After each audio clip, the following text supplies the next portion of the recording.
What up YouTube, this is GIOSTEALTHR1 and this is going to be my last update on the Traxxas Rally 110 scale until the up-and-coming event.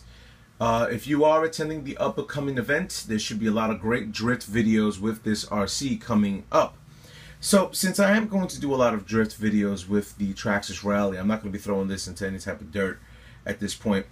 Which in actuality I could do because I do have T-bone bumpers, you know, for front and rear. Which, if people are interested in getting those, it's definitely cool for speed runs.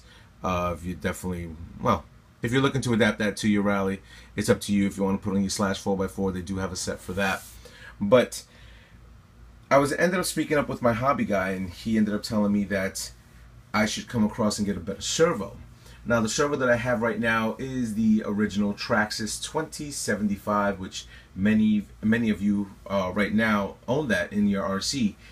Great servo. It's waterproof, water resistant, whatever you want to call it, and it's definitely served its purpose, you know, in the RC community. But I wanted something a little bit stronger, a little bit better speed and handling, and I opted to go with another Savox waterproof servo. Now, this waterproof servo is the SW-1211SG, not to be confused with the waterproof servo that I bought for the SCX10, which was the SW-1211SG, which is two different ones. This is more, this is not the servo in actual, that's the initial axial servo that I just threw in there just to have available so I don't lose it. But this one is definitely something I've been looking at for a little bit of time now. Let me go with the specs. Right now, let me see. We are looking at the weight is 71.0 grams. The speed is 0.10, and the torque is 15.0 / 208.3. Now, reason why I bought this. Number one reason, well, two reasons. First reason, let's talk about the Savox company itself. A lot of people like them, a lot of people hate them, a lot of people swear by High Tech and all the other different companies that are out there.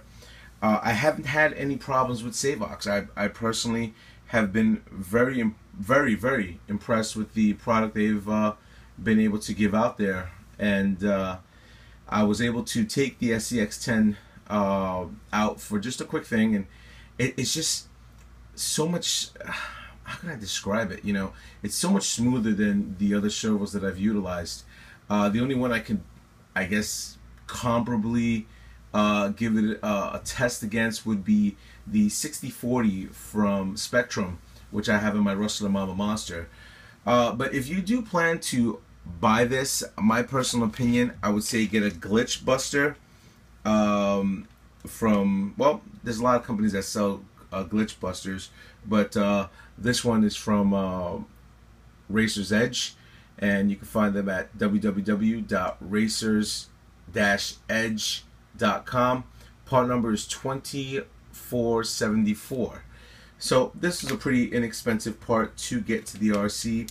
It's not water resistant, but I will plasti dip that one and have that set up, or I might get just a brand new item that's been coming out from Traxxas where you're able to adapt more telemetry on your RCs.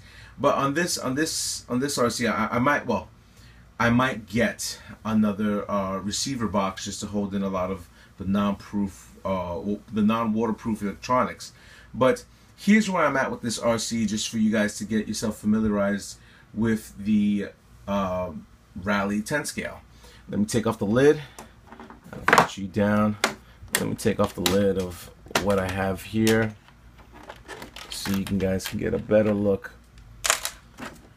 about what I'm talking about. So at this point, the RC is fully RPM'd out.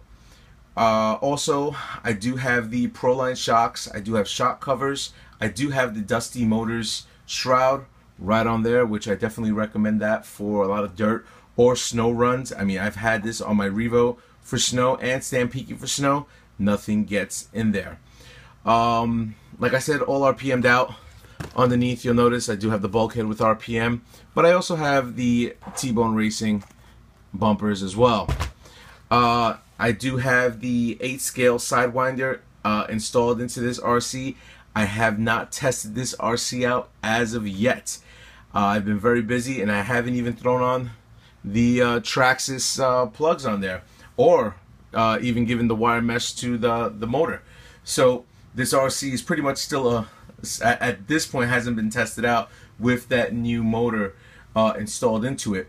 But like I said, with this type of power and what I'm trying to do with this RC, I wanted to get a servo which gives me exactly what I need on response time if I want to start drifting with this RC. And I'm going to utilize those drift rings from Dusty Motors as well.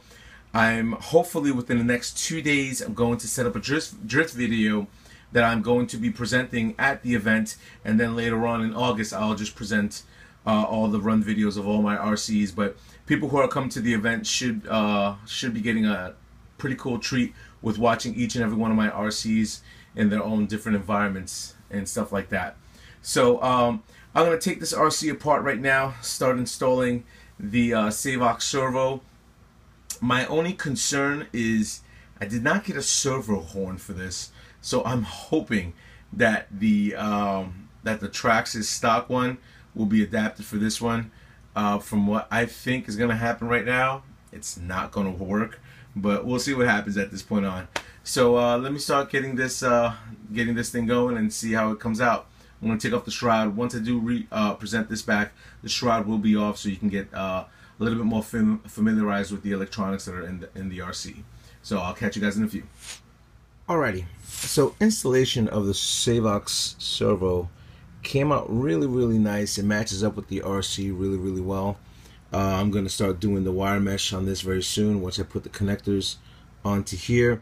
I have to zip tie this this cap because it looks like if it falls down, it's going to immediately rub on the drive shaft. So we do not want that to happen. So I'll probably zip tie that to the cables that are initially existing over there. Or maybe I might extend it out and put it somewhere else.